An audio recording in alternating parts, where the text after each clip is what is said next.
and boom goes the dynamite. Let's get ready to rumble. This is the only Monday through Friday live lacrosse talk show. I'm your host, Michael Karvelis. It's time for the Daily Dive. It's Friday, April 21st, 2023. On today's show, our top story will be our Week 21 NLL picks, and I'll update the playoff picture if my picks come true as I go. Our big guest, or shall I say gigantic guest by Fanatics, is Teddy Jenner. There's an interesting story about Teddy you may want to hear. He's a former player who's now the NLL's premier broadcaster. Pretty impressive stuff there. And we'll also ask him about the goalie of the year this season. And the last brew by B-Riz Coffee Company. I have 3 bets for you that I think are the absolute best for this weekend. So let's get into it. It's our top story presented by Daily Dive Store. If you want the best in merchandise with this logo on it, you have to go to Daily Dive Lax on social media and click the link tree and then hit our store. When you click the Our Store tab, you can shop the awesome merchandise again with this Daily Dive badge on it. So check it out and support the show as we try to grow the game. And our top story is our Week 21 NLL picks. Okay, I'm going to do this segment along with the NLLstats.com Could Happen page that's made, of course, by our awesome friend Graham Perot. Love that, by the way. We're going to go with the Calgary Roughnecks. This is tonight's game. Calgary Roughnecks at Panther City, of course, Fort Worth, Texas, as it's known as. Calgary is favored by 1.5. The total is at 22.5. Now, I had the pleasure of speaking with Jonathan Donville on yesterday's show, and he seemed pretty hungry. And remember, 2 weeks ago, Panther City had a long road trip or long flight to Calgary and lost the Roughnecks like 12-5. Callum Crawford didn't play. Not saying Callum Crawford's the gigantic difference, but I'm going to take Panther City in the upset to give San Diego one step closer to that number 1 seed. Next up, let's go to the New York Riptide at the Halifax Thunderbirds. New York Riptide actually played Halifax pretty close, although it was 20-11 the first game. They only lost, I believe, 13-12 the next game. So, could Jeff T and company play spoiler? I think so. I think New York wins the game. And I also love the over 25.5 in this game as well. Now, and by the way, Halifax is fighting for a playoff spot. That would do some big damage to them. The Georgia Swarm and the Rochester Nighthawks in one of the games of the week. Georgia's favored by 1.5 on the road. The total is at 23.5. I'm going to take Rochester to end the win streak of Georgia. Rochester would get their 10th win, and Rochester would be in the playoffs if they win this weekend. I believe Connor Fields and company will hold it down. I believe Rylan Hartley will outshine Brett Dobson, who has been phenomenal. The Toronto Rock are favored by 1.5 on the road against the Buffalo Bandits. This is a huge game. Shout out to our friends from Buffalo Sports Collective. I actually love the under 22.5, and I believe the Bandits will win the game. In terms of the money line, the Bandits are currently minus 110, so you wouldn't be gaining anything there. You might as well just go with the under in case the Rock do win the game. I think Matt Vince and Dane Smith will have some big things to say about this game and expect a bounce-back game from Josh Byrne, in my humble opinion. The Colorado Mammoth will travel to take on the young Saskatchewan Rush. It's almost like they're beginning it all. They're restarting once again. I think the Mammoth will end up pulling away late, and I think the Mammoth will get their 10th win of the season. They're already into a playoff spot. The West is set with 4 teams. So I believe the Mammoth will win this game, and I want to say they cover. I'm going to say they cover the 1.5. So there's that. And also, I like the over 22.5 as well. I think the Rush offense will open up with the young guys out there peppering the nets. Las Vegas Desert Dogs at the San Diego Seals in a game that I'm trying to manifest into a rivalry. These teams have played each other twice, and I believe it was close both times, despite what Cooper Bergens wants to say. Remember, this was the outdoor game, and then the next game was in Las Vegas, and the Seals won that game. But again, it was closer than it should have been late. So I believe in this game, the Seals win, but 3.5, come on now. In fact, it's not only a 3.5 point spread, it's also the Seals are a minus 350 on the money line. That's insane. Why not sprinkle some Desert Dogs material right there, huh? What do you say? Also, Cooper Perkins made a great point, I believe, on Tuesday's show, right here on Daily Dive, that the Seals, that he doesn't want to be the Desert Dogs right now, because Seals have a chance to lock up the number 1 seed, I believe is what he said. Big deal in this game. And remember, I have Panther City beating Calgary in Fort Worth. So this could be a huge game for San Diego, especially once they find that out. And also, I do believe, listen, Philadelphia and Albany is a tough game. I think Philadelphia gets the win, and that is going to do well for their playoff hopes. Philadelphia is favored by 2.5 on the road. I could kind of see Albany floating around with that 1 or 2 goal loss. Albany, to me, has low-key played a lot better in recent weeks. And I know they still have an awful record. But I think Albany is going to have something to say about this game. I don't think it's going to be all fun and dandies and roses for Zach Higgins, Mitch Jones, and all the company that is Philadelphia. Well, I'm tired of talking. Because speaking of the NLL, one of the faces of the league, whether it be a former player or a premier broadcaster of it all, we're going to talk to Teddy Jenner coming up next on Daily Dive. We had a big week of guests, and it doesn't get much better than this coming up next. We'll be right back. Don't go anywhere.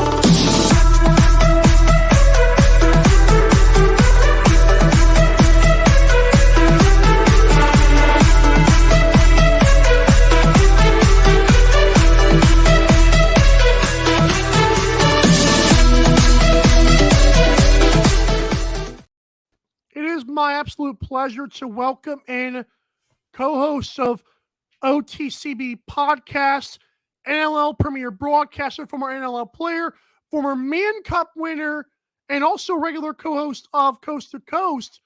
Welcome, Teddy Jenner. Michael, how are you, brother? What's going on? I'm doing well. And again, this is awesome for me as an aspiring broadcaster. You are cream of the crop in the NLL. And again, you're a 2-time Man Cup champion, which I have learned is a big deal in lacrosse, and also 49 points, 157 loosies, and 41 penalty minutes, which I did not know. That's not bad stats in my opinion, and also 2016 NLL Media Person of the Year. I like your accolades, sir. Yeah, I appreciate that, Michael. I'm just under a point a game guy. I had a cup of coffee with a few teams in the NLL, but being much better at my craft behind the microphone than I was on the floor. And I'm glad you mentioned that first, because one of the questions I wanted to ask you, because it's one of the most intriguing stories I've ever seen as a person who follows broadcasters around, not like that, but I just want to know how you went from being an athlete who played for a good 5 years at least to being a premier broadcaster for the NLL. Take me through that entire experience. Was it one of your goals? How did this all come about? Yeah, I think even before I was done playing as a kid, I always knew that I wanted to get into broadcasting. I wanted to do play-by-play, whether it was for lacrosse or other sports. I was always the kid that, muted the TV and pretended to do the play-by-play for all the other sports while I was watching. So I have to honestly give a lot of credit to Craig Rybczynski, the legendary Nighthawks broadcaster. He was my teacher at Mercyhurst College when I was in school. So he helped me get on that path. And then he actually got me to call, I did color with him. on a lacrosse game when I was a healthy scratch one time. I think we were in Ottawa when I was with Rochester, and he knew that I wanted to get into it, and he asked me if I wanted to do color commentary on the broadcast with him, and I jumped at the opportunity. So that was the first NLL game I got to be a part of, and it just kind of lit the fire. And I knew that once I was done playing, it was going to be something that I wanted to pursue. And I have to thank guys like Steve Govett and Josh Gross and Joel Feld for really helping me continue to push along this path, because there was, as anybody that knows that wants to get into this industry, you hear a lot of no's early on, and you hear a lot of, oh, you're not quite ready yet. We need you to have more experience. And so I just kept on plodding away. And Brad Challoner and I were calling junior lacrosse games way back in 2010 together. And now we're partners on TSN. So it's been a long road, but definitely something I've always wanted to do, and something I am very lucky to do each and every week. You do a very good job with that, I'd say. And just to let you know, I laughed so hard at you muting the TV because that's literally what I used to do as a kid. But I still that do, blew because my sometimes the mind. broadcasters annoy me. And not even that, like just the passion for that. That really, hey, I have some common ground with you right there that I had no clue anyone else did. So that's awesome that you said that. But because you are part of NLL Media, I've got to ask you the tough questions for this season. Bring it on, brother. Right. One of them is this one. There are a few teams in the East fighting for a playoff spot. A few of them, like Halifax, you broadcasted quite a few games for. Mm-hmm. And there's two teams in the West that aren't named San Diego and Calgary that are pretty good. Of all those lower tier teams, if you will, which one sticks out to you the most that no one might be talking about for the playoff run? Well, I think when you look at those, let's call them 5 teams, Right. that are fighting for spots still right now. You have to think that Colorado is going to slowly start to continue to get more talking points, because they are the defending champs. They have already secured a spot. Panther City is a difficult one, because they're only in their second season, and they're a team that is, they finished 6-3 down the stretch last year. They're having incredible this year under Tracy Kelusky again. And so I don't know if people are taking them seriously enough when you compare them to the other 3 teams in the East. So I think Panther City might be one team people aren't giving enough credit to.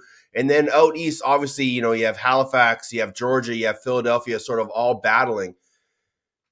I think Philadelphia might be the outlier in that. And just because of what Mitch Jones is doing, and what Joey Rezaterets is doing, and what Paul Day has done to help that team get into a position to be a playoff contender.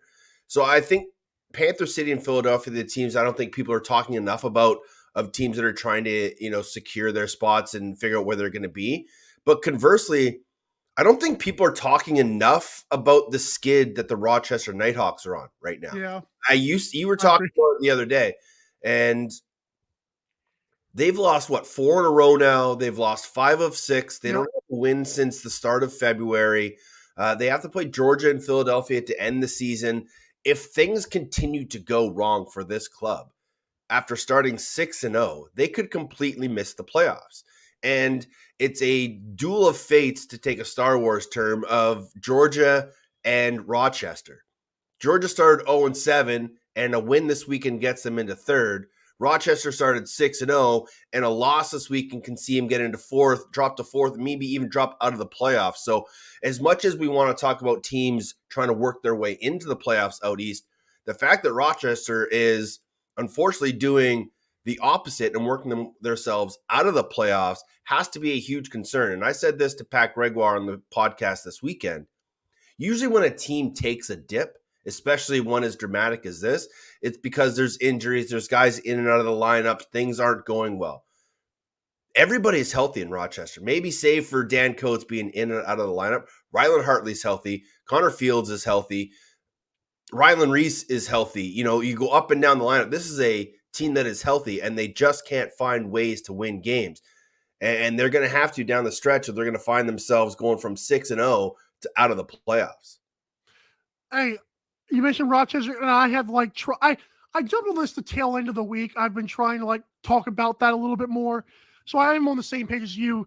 The last 4 weeks, as a former player yourself who's played, more than like a good 5 years in the league, I wonder about the travel because the last 4 weeks, despite two of them being at home, it came after road games. Mm-hmm. Do you think being at home last week and now this week at Georgia, they kind of settled down? Because that's kind of where I'm leaning at this point. Yeah, for a team like Rochester, I don't think travel is the biggest issue because for the most part, those guys all sort of live within driving distance. They have practice Okay. midweek. They're not doing a lot of flying. Sure, travel to Georgia is a little bit tough. The bus rides to Albany are some of the worst in the league, but they're not having to go cross country. They're not going east to west. The Vegas trip is sort of a one off, but all of their other road trips, they haven't had to go further than Philadelphia, essentially. That's fair. Georgia is a bit of a trek, but they can't be using that as an excuse. They have to look within themselves in that room and forget about this losing streak that they're on right now. They just got to start winning. They got to win 2 games, secure their spot in the playoffs, and then worry about what happens after that. They can't be looking in the past. They can't be dwelling on the fact that they have, 2, 3, 1-goal losses in the last 5 weeks. They just have to say, you know what? Let's win 1 game. That's all we got to do. Win 1 game this weekend, knock off the red hot Georgia Swarm. We'll worry about Philadelphia after that. Amen. And I believe Georgia's favor, which again blows my mind considering how this thing started. Yeah. So we mentioned Rylan Hartley, who of course is iconic for either doing split saves or letting 10 goals go by him. Yeah. In terms of goalies, and I love Rylan Hartley, by the way. In terms of goalies, we've heard a lot talk about Christian Del Bianco. I know you broadcast him a ton in Calgary. Mm-hmm. We've also got Nick Rose, who has been incredible as well. And then I've been trying to campaign for rookie Brett Dobson, who happened to turn around the Swarm at the right time. He started starting games. Yeah. They look pretty good. Who is your goalie of the year? I think you have a vote, right? Yeah, I'll get a vote, and this is a tough one because if you listen to Coast this weekend, my hot take was that Christian Del Bianco will win the MVP, but Nick Rose will win goaltender of the year. And I say that because Nick Rose's numbers are going to be phenomenal once again. He's got an 891 goals against. He's got an 80.4 save percentage. He has some of the best numbers we've ever seen from a goaltender, and his save percentage would probably be a little better had he not been pulled because the Toronto Rock were just up by 7-8, and Matt Sawyer gave Troy Holochuk some minutes. So his numbers are a little shortened because of that. The fact that Christian Del Bianco has 18 assists is going to set the NLL record for most minutes played. He just tied a career high for wins in a season. Like, he's setting all these personal goals. I think that is why he is the MVP. But I think and I feel that Nick Rose finally gets his just due and wins his first ever goaltender of the year award with just the body of work that he has allowed Toronto to be the number 1 team in the East, barring what happens this weekend. It's due. And I think that is something that's finally going to come Nick Rose's way. I think you couldn't go wrong either way. I know a lot of people say, well, how can a guy win MVP and not be the best in his position? Well, that's the difference between what an MVP is. It's just the most valuable player to your team. So it's going to be interesting to see what happens. But I think the goalie union is going to get a lot of love when it comes down to the awards this year.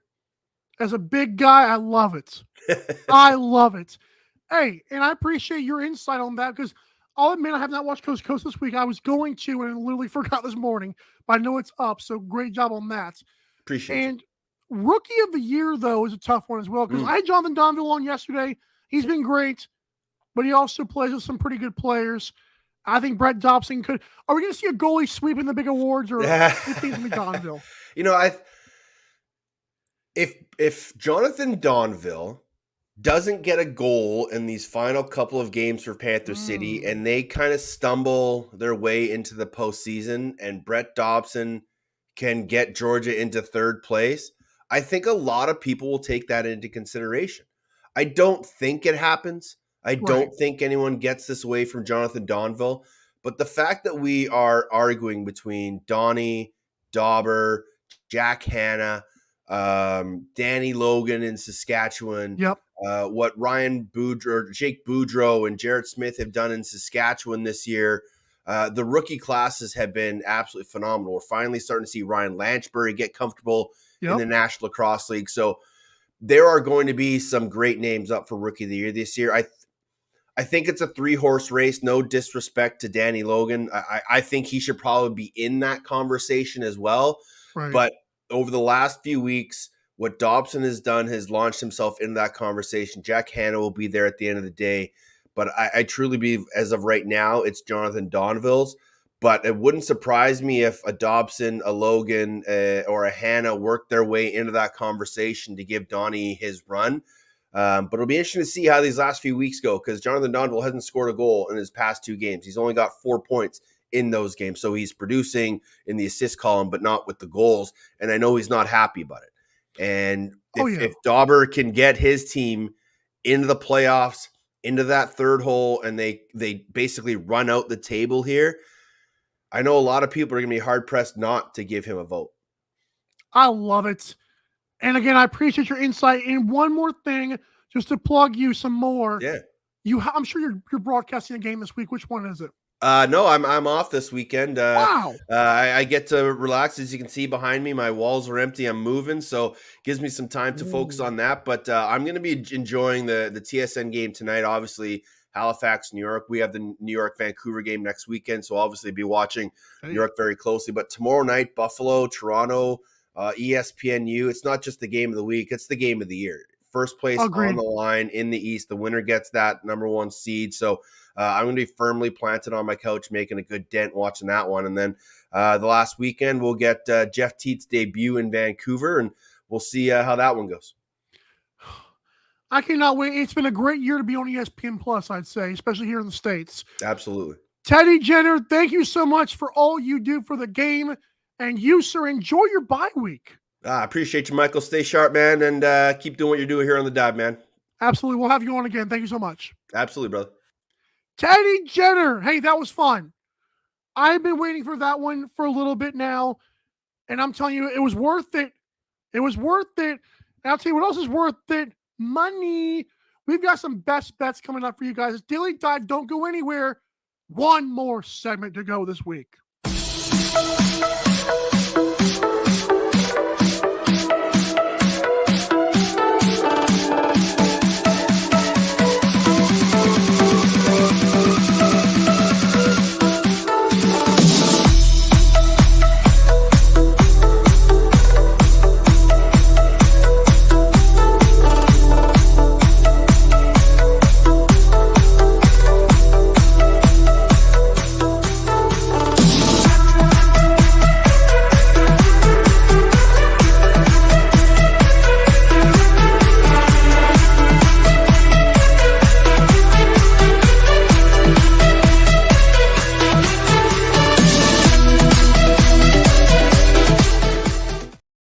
Last brew by B-Riz Coffee Company.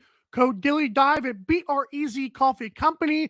Again, celebrating their 2-year anniversary or 2-year birth this week. Great coffee flavors. Coffee for gamers, by gamers, and of course, lacrosse fans like you and I. Okay, this week has been stacked up with guests. It's been stacked up with some of my hot takes, as you guys like to call them. But it's time to make our picks, well, our official bets. Put the money where the hot takes are, right? Let's do it. Best bet number 1. Give me on ESPNU tomorrow night, Toronto Rock and Buffalo Bandits under 22.5. It's a tall task to petition this week, but I'm going to do it. I think it's going to be an electric atmosphere. I'm predicting 18,000 fans, and we'll have the numbers for you, like I said, next week. We always have a daily dive attendances here, but I'm going to go Bandits get the win. They'll give me the under 22.5. I think Matt Vincent and Nick Rose are going to be awesome. Best bet number 2, Panther City, plus 140. That's money against the Calgary Roughnecks. I told you guys it was 12-5 in Calgary, and I personally believe Jonathan Donville seemed very pissed off when I talked to him yesterday. But in a good way, like in a focused, I'm ready for the playoffs kind of way. And they said they did not like the way they played against this team. So I'm expecting a big-time game, And give me a hat trick from Donville, won't you? And finally, best bet number 3, the Las Vegas Desert Dogs. They might lose again, but in a rivalry, I'm manifesting how sweet would it be if a team that was plus 270 got to win. We're not going to go there.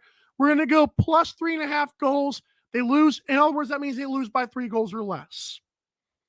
I'm telling you, it feels so good because but like bad at the same time, the season is almost over and we still have playoffs to do, for crying out loud. But this next 2 weeks is going to be nuts.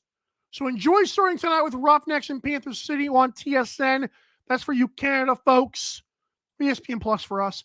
I got Panther City to beat Calgary, New York Riptide to beat Halifax on the road, Rochester to stun Georgia in Rochester, Buffalo to beat Toronto in the game of the year, Colorado at Saskatchewan. I got Colorado. Seals will beat the Desert Dogs, although I think the Seals are on upset watch, and Wings will beat the Firewolves, so I think Firewolves can hit that one as well. Parody's great. You know, also is great. Me stop talking. It's been a fun week, and we got more for you coming next week. It's Daily Dive Week 21 review, attendances, all the good stuff, and guests. So for all the great guests this week, for everyone that does behind the scenes work here at Daily Dive, I am your host, Michael Karvelis. Enjoy your weekend. See you next time. Bye.